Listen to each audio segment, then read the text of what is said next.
Nous sommes en train d'opérationnaliser une des instructions issues d'un conseil des ministres, conseil plutôt interministériel. Et l'instruction, c'était de tenir donc ce symposium.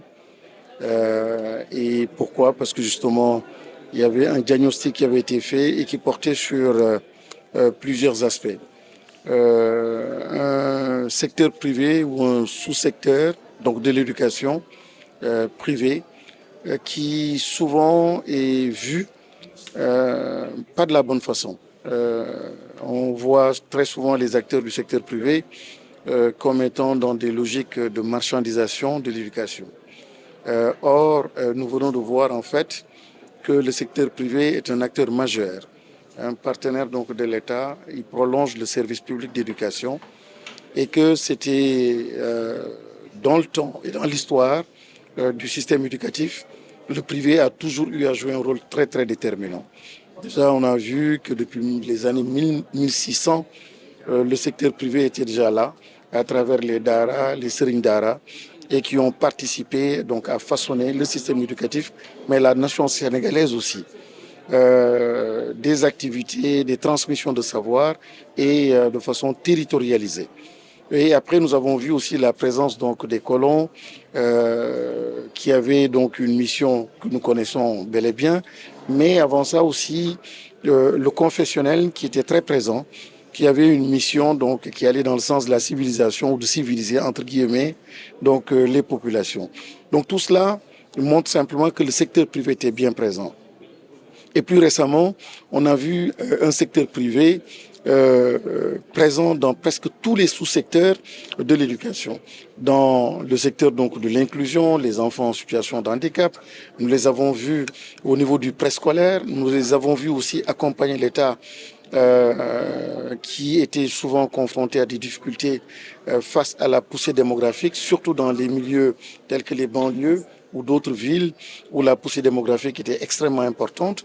Nous avons vu aussi le secteur privé combler un gap donc dans les territoires où l'État ne pouvait pas toujours être, donc avec la qualité donc qu'il fallait. Donc un secteur privé qui est là, qui est présent et qui joue un rôle extrêmement important et les statistiques donc le démontrent très bien. Mais à côté de tout cela, il y a beaucoup de défis. Défis de disparité, défis donc d'inégalité, d'inéquité, défis aussi de qualité, défis aussi donc de sécurité pour nos enfants. On voit du tout et on voit effectivement qu'il y a certains qui sont dans une logique de marchandisation et tout cela, il nous faut, en tant qu'État, dans une logique donc de gouvernance, aller dans le sens d'une régulation et d'une structuration. Et nous l'avons rappelé, il ne s'agit pas d'être dans une logique de suspicion ou de contrôler systématiquement, mais de régulation et de qualité. C'est pour ça qu'une des idées phares sur laquelle nous travaillons, c'est la mise en place d'un institut donc, de qualité qui va donc accompagner aussi bien le public que le privé, l'accompagner dans une démarche qualité et d'assurance qualité. Donc avec des politiques d'accréditation ou d'assurance qualité ou de labellisation telles que nous l'avons connu au niveau du supérieur. C'est encore plus important lorsqu'on a entre les mains des enfants donc de très bas âge, les enfants, ce que nous avons de plus précieux. Donc aujourd'hui, ce symposium qui regroupe tous les acteurs, donc à travers tout le territoire national, tous les sous-secteurs ou les sous-secteurs du système éducatif, surtout les établissements donc privés d'enseignement, sont là aujourd'hui représentés pour des discussions, des ateliers qui porteront sur la fiscalité, sur le financement, qui porteront sur les programmes, qui porteront sur la qualité de l'enseignement, sur les infrastructures, qui porteront aussi sur les questions donc de labellisation telles que je l'ai annoncé tout à l'heure, et les subventions, les rapports à l'État, et comment ensemble, pas réfléchir en opposant le privé et le public, mais comment ensemble nous pouvons aller dans le sens d'une refondation d'un système éducatif plus pertinent, plus harmonieux, harmonisé, plus cohérent pour justement mettre en avant ce que nous voulons, le Sénégalais, le capital humain qui doit être en mesure donc d'accompagner ce Sénégal que nous cherchons à transformer et à avoir, et surtout par rapport à l'agenda 2050. Donc c'est un tout et c'est une partie et une étape importante aussi dans notre marche, dans le processus de refondation. Rappelez encore une fois que plusieurs actions ou actes ont été posés. Récemment, c'était les assises des Dara. Il y a eu d'autres actions qui ont été posées. Vous nous avez entendu parler aussi de suppression de l'entrée en sixième. Il y a pas mal d'actions qui sont posées et tout cela est reversé dans le processus de la refondation. Mais un sous-secteur donc du privé qui devait se réunir sur 48 heures et les conclusions seront prises en compte dans le processus de refondation, mais aussi prises en compte par d'autres départements ministériels et naturellement le gouvernement donc globalement, parce que c'était une instruction du gouvernement suite à un conseil interministériel. Je prends la parole aujourd'hui avec gravité au nom des syndicats enseignants des écoles privées qui, dans l'ombre, portent une part essentielle de l'éducation de notre nation. Partout au Sénégal, l'enseignement privé instruit, encadre et éduque des milliers d'enfants du préscolaire à l'enseignement supérieur. Pourtant, il le fait dans le silence et avec des difficultés que personne ne peut absolument plus ignorer. Parmi ces difficultés, une difficulté structurelle, telle que l'absence de soutien stable. Nos établissements fonctionnent presque exclusivement grâce aux contributions familiales. Chaque salaire d'enseignant, chaque manuel, chaque ampoule dépend des frais de scolarité payés parfois avec peine. Un mois difficile pour les parents devient un mois impossible pour l'école.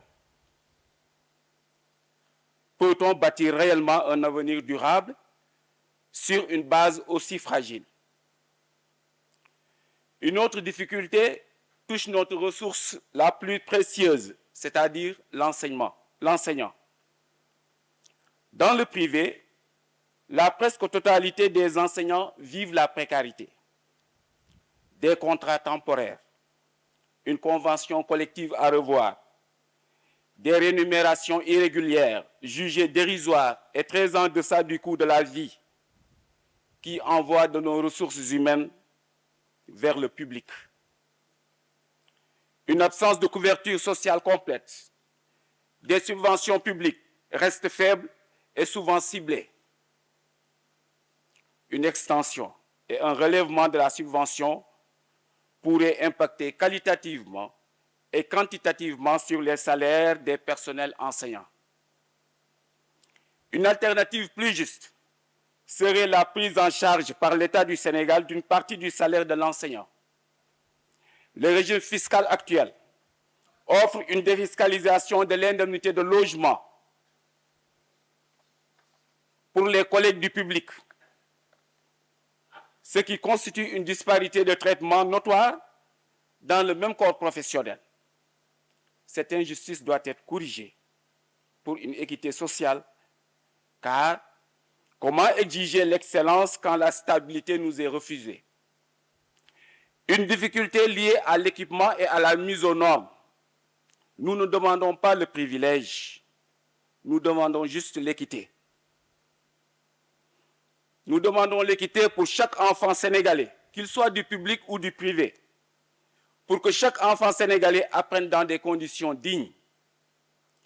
La formation initiale et la formation continue de l'enseignant constituent un handicap énorme sur la qualité des enseignements-apprentissages.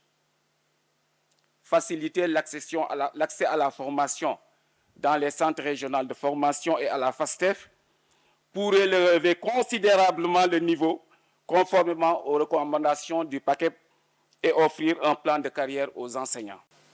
Je magnifie la tenue de ce symposium qui, à n'en point douter, témoigne de la vive conscience des autorités des hautes autorités de notre pays de l'apport considérable du secteur privé dans notre système éducatif.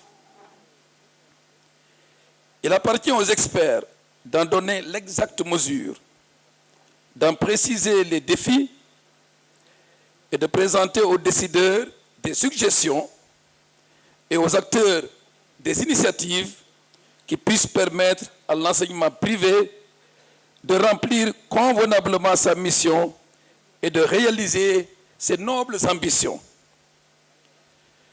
Malgré les motivations personnelles qui peuvent mener à une telle entreprise dans le secteur de l'éducation, il n'en demeure pas moins qu'il s'agit toujours d'un service rendu en définitive à la nation toute entière.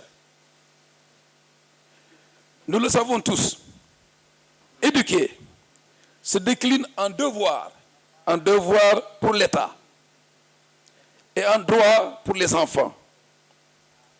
Quant aux parents, au devoir d'être les premiers et principaux acteurs, les principaux éducateurs de leurs enfants, s'ajoute le droit de choisir pour ces derniers une éducation qui corresponde à leur conscience et à leurs convictions morales et religieuses.